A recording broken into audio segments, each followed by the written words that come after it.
During the last session of the legislature, the top 10% law was amended.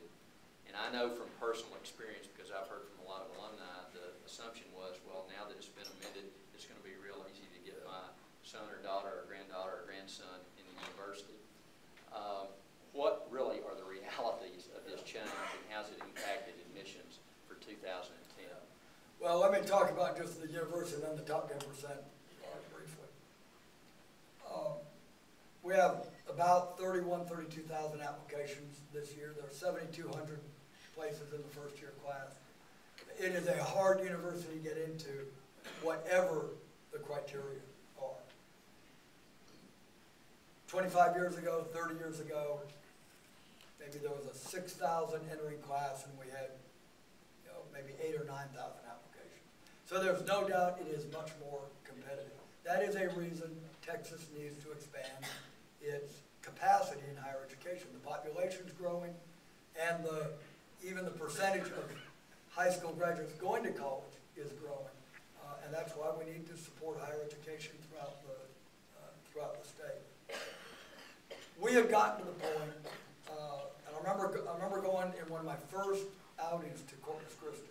People ask this question. I've heard questions about the top 10% more than any other single question from alumni. And think about it. In your businesses, would you look at one criterion to hire people? There are a lot of criteria that go in. Certainly grades are part of it, but there's a lot else. The 11% student who's the student body president, captain of the track team, and there's a lot else that we're looking for in leadership. We had also gotten to the point where virtually every slot was taken by this one criteria. And it was going to get bigger and bigger, and we were going to be a university of 53,000, 58,000, 62,000. We lost control of our admission. In the last session, and again, with the help of many, many great friends, including the senator, including the speaker, and for many sessions before this one, we've been working on this. We would have preferred a slightly better rule, a 50% rule. Frankly, a lot of people thought just do away with the top 10% rule.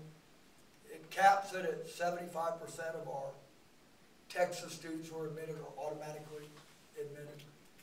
That does give us about 3 or 4 times as much discretion, more discretion than we had in the last couple of years, including we were running out of slots to fill up, education, geosciences, art, music, architecture. So we did get more discretion. I think that will be very helpful.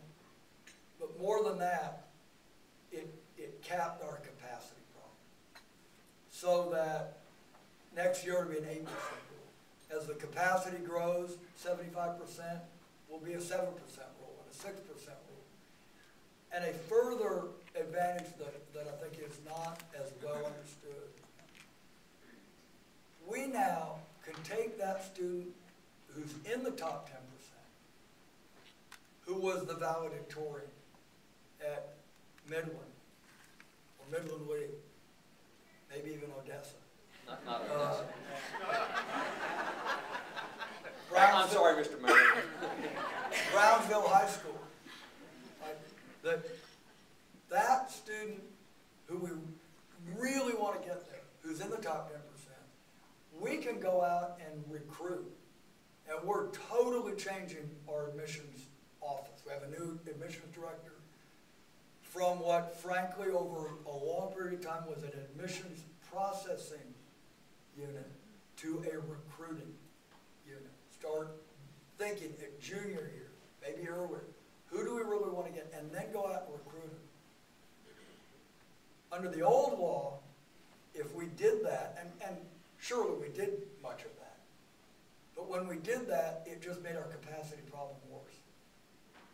Now when we go out and recruit those students, we're still capped at 75%. That'll mean it'll more quickly go to a 7% rule, a 6% rule. So now the incentives are, that we can much better shape even the automatic admits coming in. So this is a not perfect. I would have rather had it be a 50% rule, but a huge step forward and something that, to be quite candid, avoided what would have been a disaster at the university if we had not gotten this through. I must have spent more time on that during the legislative session and before than any other issue. And thank God we got, yes, it's a compromise. And we had people who were opposed to us who came around at the end and worked very constructively to say we've got to get something that solves this problem. And it's a huge step forward for you. And that actually kicks in September of 2011. Yes. Under this admission cycle, we're still under the top 10% law, and it is more competitive than ever getting into university this year. That's right. And I'll just add, you know, we need to be recruiting all throughout the state. We have a new admissions center that is not quite open, but the building is there. It's being renovated in Lubbock. There will be an admissions officer who lives in Midland. We're going to have a second one that will start next year in West Texas. We're still looking at the spot. We've got one up in East Texas. You know, we've got to be out recruiting, you know, those students from the 1A schools in the small towns. You know, we can't be the university for 5 suburban districts of the state of Texas. And we've as part of this, well, one thing that's near and dear to my heart, and I hope all of you have heard about this new 40-acre scholarship program that the Texas Exes are involved in to create a really premier national merit-based scholarship program. That's part of your capital campaign that you're working on now. Speak for a moment about why the ability to recruit top students is important to the university, and also touch on the National Merit Scholarships. Yeah. Well, getting the best faculty, the best students, really that's what makes a great university. We spent a lot of time on chairs and ways of recruiting facilities that will recruit the best faculty.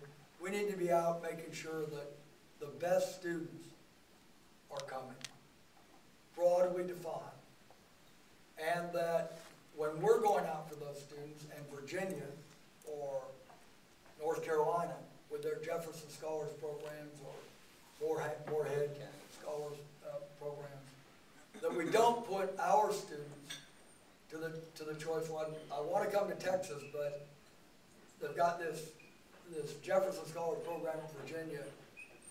We need a similar program to compete. But it's more than just competing for the students. It's a whole program that will give them internships and advising, and it'll be an honors program. I think it is a critical part, especially in a time when middle-class families are under a lot of budgetary stress themselves. I think this is a critical part of our campaign, and we've been out to many Texas Exes groups, but also major donors, and to get them to help us along this. And we're making some progress on this. Let me say, this is a place the Exes have led. This was Jim Boone's idea when we were forming the capital campaign. This is the place the Exes can make the most impact. And it will be good for individual students. It'll be good for individual departments. It will be transformative to getting those leaders onto our campus that then will have a ripple effect, because they will be the